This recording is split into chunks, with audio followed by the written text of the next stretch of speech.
Right, Summer del Piso, back once again. So check this out, man. I was at work the other day, right? And I just happened to overhear a conversation.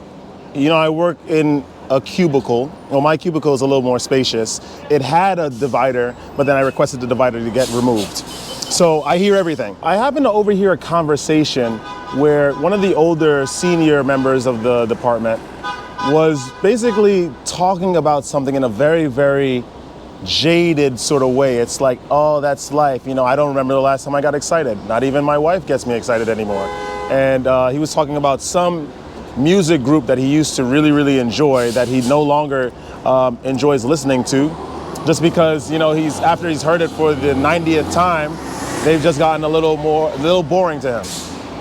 And I decided to bring up a topic about the feelings of being jaded, right? And maturing in this world as an individual on semen retention, or just an individual in general, and how being on semen retention always brings about the novelty of life, right? So let's get right into it. So we know what happens when we get older. The reason why existential crises come about is because we become sort of jaded and just sort of annoyed, really, at the mundane things that are just consistently happening. You have to get up, you have to do your job, you have to do laundry, you have to clean your house, stay on top of your bills, you have to buy groceries, you have to just be in contact with life perpetually.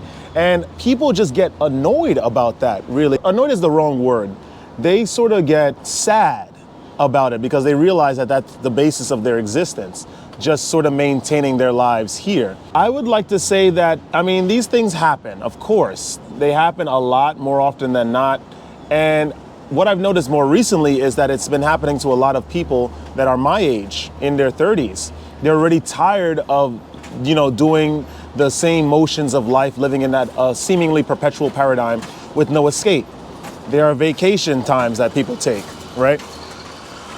People take vacations to try to break away from the mundane, but towards the last couple days or the last couple hours before heading to the airport to return to whatever place they're from, LA, Seattle, wherever they're from, right? That existential crisis-esque feeling hits them all the same, and then they get back into this loop, and they probably end up more depressed than, you know, starting out. I say this, gentlemen, semen retention, we already know what the practice is about. Yes, we're celibate for a period of time. Me, I tend to try to stretch that celibacy for a very, very long period of time. We save our vital energy, we sort of refine our energy, and we are able to do things better in a mental way, physically, spiritually. We're ascending, all that good stuff. We know about the powers of ascension, guys. The thing is that in addition to all those benefits, or amongst them, is the benefit of finding flavor in the mundane, finding flavor in this perpetual paradigm where it seems like all you're doing is just sort of maintaining your life here. Right now, for example, this wasn't even part of the plan. I have my little electric scooter. We're planning on just zooming and zipping around New York City, even though, you know, there is a limit, right, to this place. There's only so far you can go. It's still very, very exciting to me. This is a day of open possibility. I was just held up for 30 minutes because there's one of my neighbors, he was talking to me about my scooter and how he bought a scooter that looked like mine recently, and all the stuff that comes with it. He's just sharing his excitement. And then I found out so much more about his life than I was otherwise privy to, the information I was privy to. This is what life is about, even though in those seemingly sporadic and new unorthodox experiences that will come up. Say you run into a friend from high school. Sure, that is a very, very unorthodox situation, but even though it's very unique, it still falls within a group of patterns. That means that the potential for that happening is consistently there. It consistently exists. You can meet anyone, things can happen, you can trip and fall, and then your face is cushioned by a wad of $100 bills. These events are all within the paradigm of the mundane. And I'm saying that on semen retention, you see these things as very, very novel, very, very exciting experiences. even if you don't see them as something novel. Life is a series of patterns, is a series of paradigms that are continually happening. We have these archetypes that pop up. The angry, zealous demagogue, the popular figurehead. We have these things that pop up occasionally in, every couple years or so. And this is just life. We are trapped within a perpetual set of conditions. This is just consistently going to happen. When we meet a new girl, right, for the people that are not practicing semen retention properly, she's new, she has long hair, and even though her phenotype is very, very similar to women that you have been with before, this one just seems different. It's like it's like endless possibilities, right, with this particular new girl, even though she was born in the same place that you're born, and she just sort of shares the same experiences as the ex-girlfriend that you had, right? What I'm saying is this: you have to go through every experiences as if you are a child experiencing them for the first time every single time, albeit, of course, with the experiences that you've accumulated in your life. One cannot be jaded by the events that occur within this space. It is just part of life. It's going to happen. We're going to have the same set and the same group of experiences. Oh, here comes my Reuben. Thanks, man. You're welcome, sir. Thanks a lot. You take anything else? You take, say ketchup or mustard or something like that? Or? Yeah, I'm a ketchup guy. Ketchup guy. Thanks a lot. Of course. I'm about to get wild. There is a series of experiences that will consistently happen. They are copies and mirrors of experiences from the past. Thanks a lot, man. Enjoy, sir. Of course. They are copies and experiences from the past. We're not some special unit besides the fact that we are unique in living in this particular time where no one else in history have. Literally, because they are from a different time. We must experience everything in life as something new, something novel, something exciting. We must not have preconceived notions with the people and the experiences that are going to be within our midst. Just because there is a similar situation that mirrors this possible one, where there were a couple of results that were unfavorable. You need to go to every experience with an open mind and an open heart and just live, experience, share your experiences, open up and just share. I always say to share. How maturity is viewed in this world, how people mature, is that they have a whole plethora of samskaras that are placed upon them by the emotional reactions, to their reflexive emotional reactions to the events that occur in their space, that have occurred to individuals that looked like them and did not look like them in eons ago, in every waking moment. And then they form their identities. They form themselves around these events, these disparate events that have no connection insofar as they belong on planet Earth. They occurred on planet Earth.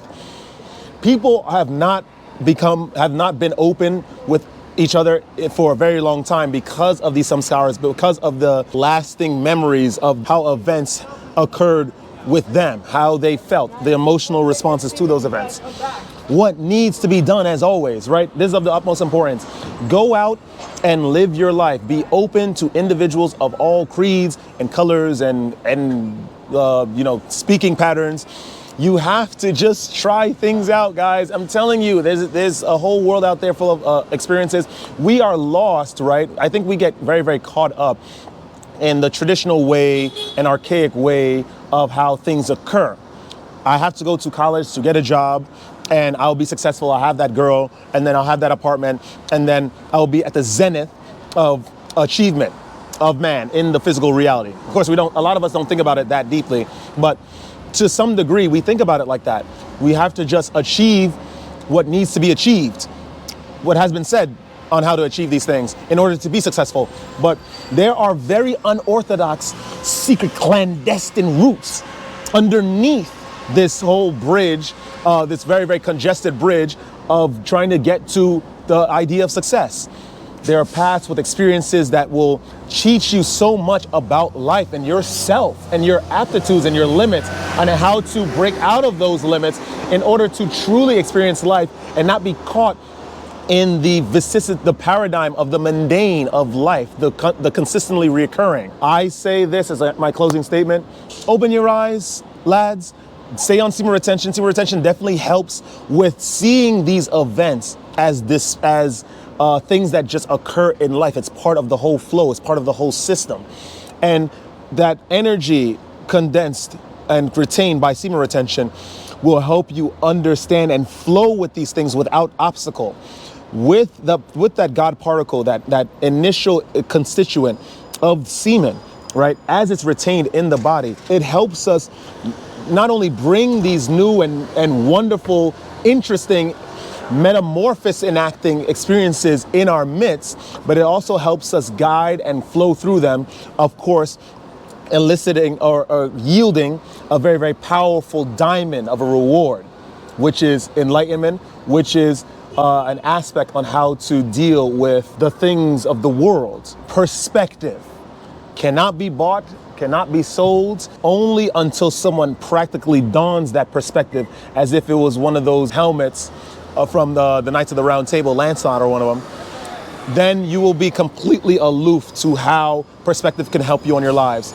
Be on semen retention, gentlemen, as I always say, and go through the flows of life, no matter how seemingly monotonous and repetitive they are. You have to accept it, but you must accept it with a naive spirit. To quote, the Judeo-Christian Bible, you cannot get to the kingdom of heaven unless you are like a child. Be like a child, not in terms of allowing anyone within your space and having them take advantage of you. No, you're just sort of, oh my goodness. I didn't know that Red Bull has a new sugar-free summer edition.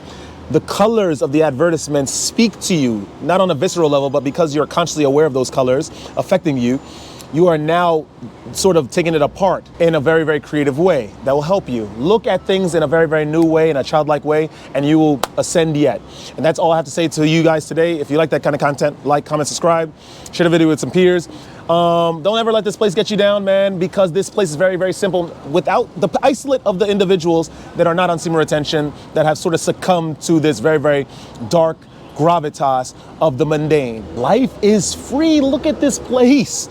Look, this place is nuts. Even though we're in the midst of inflation, we're in the midst of rising housing costs and everything, rising food costs, all that stuff. Life is still beautiful. You are still living your life, and you have come upon the idea of ascension through the refinement of your energy and the understanding, the visceral understanding of the experiences and the individuals around you due to retaining time on that practice, i.e. extending your streaks. And stay radiant, guys. I'll see you guys in the next video.